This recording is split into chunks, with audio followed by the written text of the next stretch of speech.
bogeys, 135, get the Angel 16.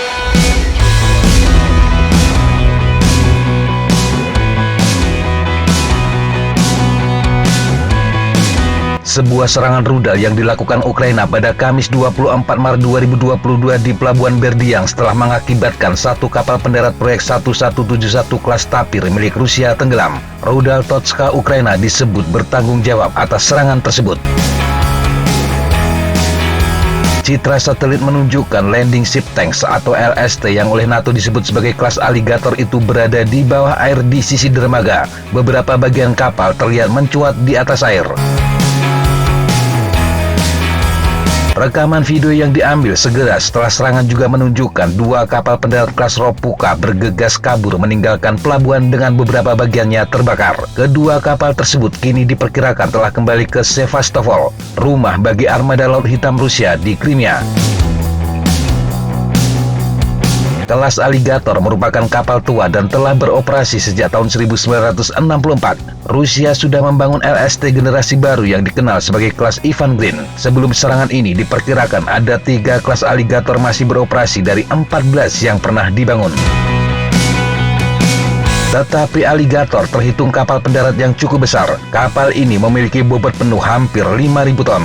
Kelas Alligator memiliki panjang 112,8 meter dan lebar 15,3 meter. Mereka bisa mengangkut 425 personil militer dan 20 tank amfibi atau muatan 1.500 ton.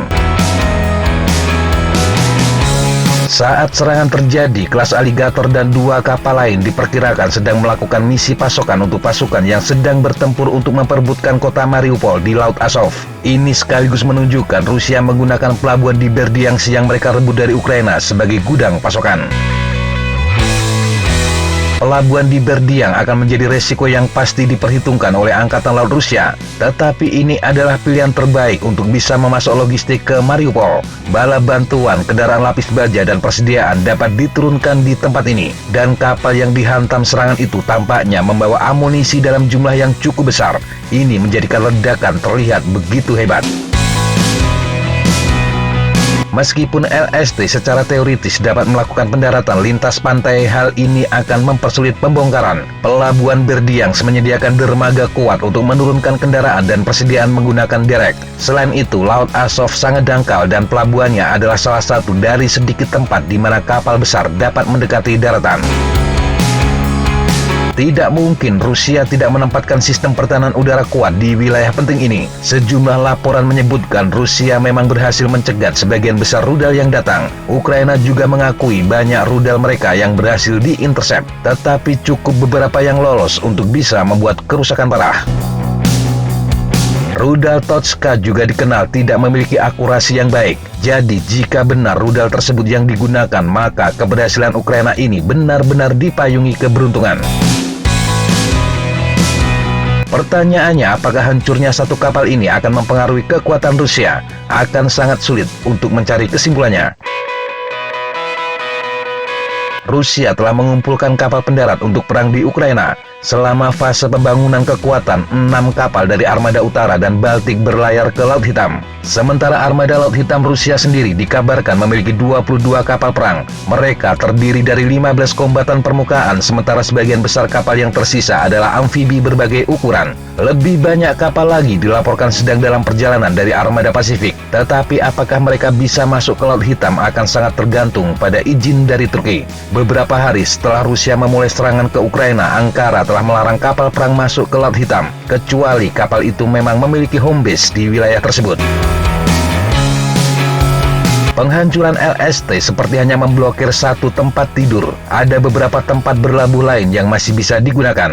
Juga akan sangat tergantung pada 2 kapal kelas Ropuka yang berhasil lolos dari serangan. Apakah mereka masih bisa digunakan atau harus menjalani perbaikan panjang? Jika mereka tidak bermasalah, kehilangan satu kapal tidak akan memberi pengaruh besar pada Rusia. Tetapi jika 2 kapal ini harus diistirahatkan, ini membutuhkan pengaturan ulang dalam strategi pasokan. Keputusan Rusia terkait Berdiansk juga akan sangat mempengaruhi kemampuan dalam memasok logistik. Jika tetap akan menggunakan pelabuhan tersebut dengan risiko tinggi kembali diserang, maka pasokan bisa kembali berjalan. Jika tidak, Rusia akan memiliki pilihan yang lebih sulit dengan merebut kota pelabuhan Odessa.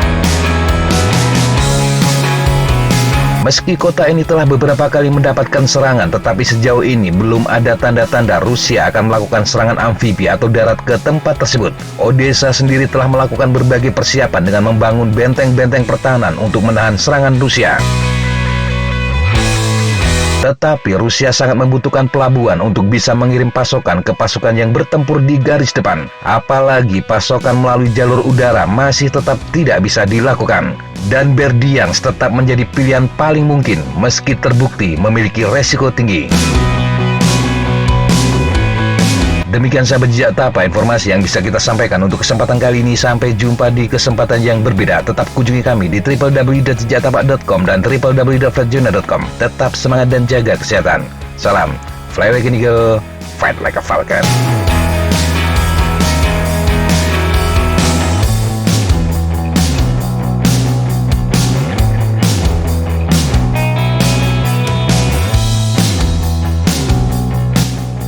Looks like that's all I'm going to take today. Okay, sir. Thanks for coming in. Good flight. Hey, thank you guys. Appreciate it.